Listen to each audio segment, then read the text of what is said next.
তো আমাদের কোনো পার্টিকুলার ওয়ার্কআউটের আইডিয়াল মোশন কীরকম হওয়া উচিত, এটা অনেকেরই কোশ্চেন থাকে।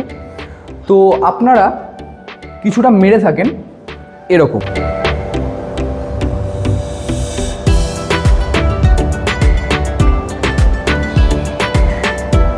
নয়তো এরকম,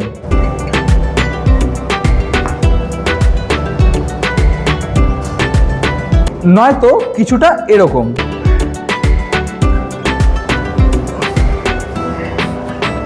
এবার অ্যাকচুয়াল মোশন কিছুটা হওয়া উচিত এরকম।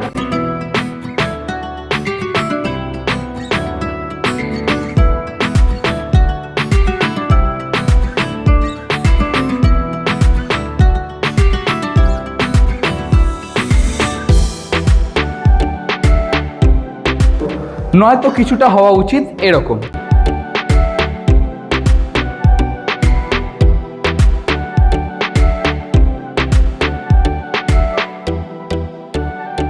তো এবার কম্পেয়ারটা আপনারাই দেখুন।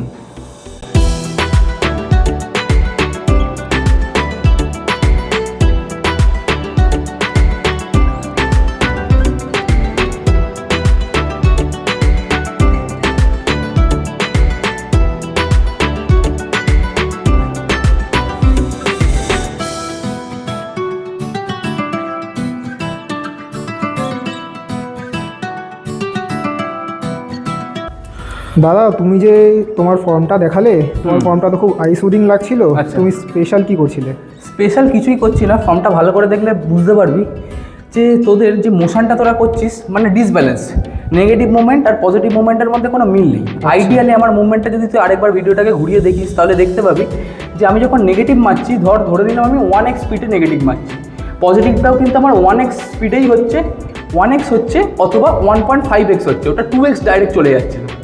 ঠিক আছে, যদি আমাদের নেগেটিভ মুভমেন্ট 1x স্পিডে আসে তাহলে আমাদের পজিটিভটাও কন্ট্রাকশনের সাথে 1x স্পিডেই যাবে। 1x থেকে ম্যাক্সিমাম যেতে পারে 1.5x অবধি, কখনোই সেটা 2x কি 3x স্পিডে উঠবে না বা নামবেও না। ঠিক আছে, এটাই ফলো কর, এটা ফলো করলেই দেখবি তোদের ফর্মও এরকম স্মুথ ফ্ললেস আসছে। Thank you.